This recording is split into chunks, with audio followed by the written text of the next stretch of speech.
All right, so I came home and I hosted the, well, actually before I hosted the Convergence Conference, I went to Israel.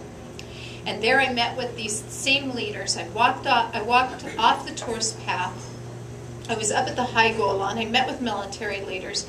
I met with Knesset. I met with citizens living in the communities. I was with the Druzian community. I was everywhere. I went out to what you guys know as the West Bank, which there is no such thing as a West Bank. And I touched the ground. I tasted the food. I met with the leaders and I said, that's it. I already knew when I went to Israel that I'd host a conference, but now I was committed to that conference. And so I came home at the end of January of 2007, and I put on the conference in June 5th, 6th, and 7th of 2007. And we brought many members of the Israeli government out. And Benjamin Netanyahu did a live telecast with question and answer for us. Now what you have to understand is my mission is not to take a whole lot of Americans over to talk about Israel, because we don't understand Israel. It's about us learning from Israel about Israel. Stand with the people that are on the front line. It's really hard for an Israeli to come over and tell me about Ridgefield, Washington, where I live. Haven't even been there. They're like, not even sure where Washington is. Because, you know, I say New York, yeah, they can tell me about New York. But how can I go over and tell Israelis about their own land? I felt that my call was to go over and to learn from them. And that's what I have. That's what I've done. And in this mission, what I've realized is that you can put on as many conferences as you want, and they will do really good, and you'll get some information out of them, and they'll be spectacular. But your life is changed when you take that conference and you put it on the land of Israel. And you're no longer sitting in a room filled with speakers, but maybe you're sitting in the home of a Druzian family in the north, and you're having tea, and you're having fresh watermelon or fruits and vegetables and just a table full of food. And you're talking about what Druzian life is, and what is a Druze? Why do they believe? You know, how did they come into the north? Why do they support, why do the Druze community in the north of Israel support Israel, but you go into Syria and the Druzians in Syria will support Syria? You learn about life. It's when you sit on these trips and you go into the little place that I love so much, Itamar.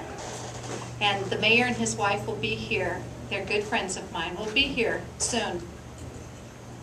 But you go into this little community of Itamar, a place that you hear in the political realm is in the West Bank. You hear that there are a bunch of settlers sitting out there, you know, just these renegades.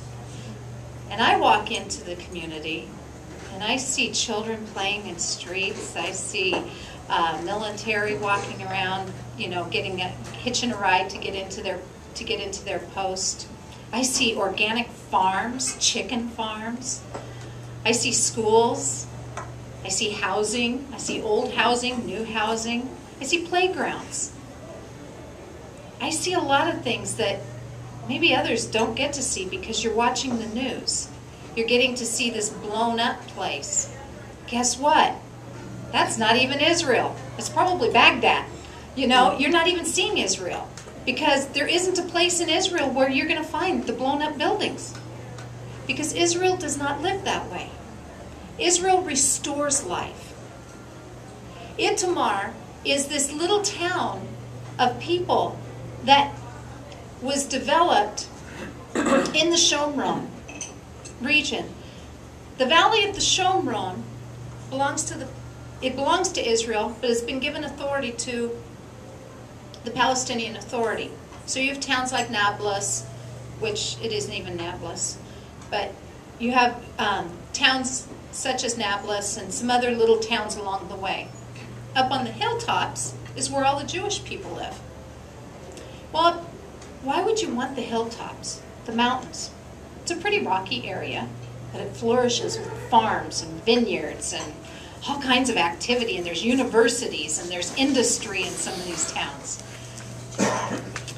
Why would you want the hilltops? Well, when you stand on a hilltop in Itamar, Itamar is a place where you can see forever in Israel. On a clear day, I can see into Jordan, I can see to the north, I can see over to Tel Aviv. Why do the Israelis want to live on the hilltops? A rocky place that they got to really work hard and it's hard to get water? Because it's a security issue, yes. I have the lady who's loaned us the computer that worked. She only has a few minutes. She has to leave. Okay. So we have to give her Do the video? Okay, that's good. All right, so I'm going to give you a little bit. This last 6 months trip, hang on, it's only a 2.5-minute video, but this last 6 months was really a very special time. And we had a lot of talks. I had a lot of talks with my girlfriends and a lot of friends about really the heart of Israel. The heart of Israel is found in the people. The song, you're all going to know, but as you listen to the song, I want you to hear the voices of the people you see in the videos. Because you're going to see people and you're going to see life happening. And this is their message to you. This is what all my friends were saying. This is what you carry home. And let them know about us. So go ahead and play it. Hopefully you have sound. Hopefully we have sound.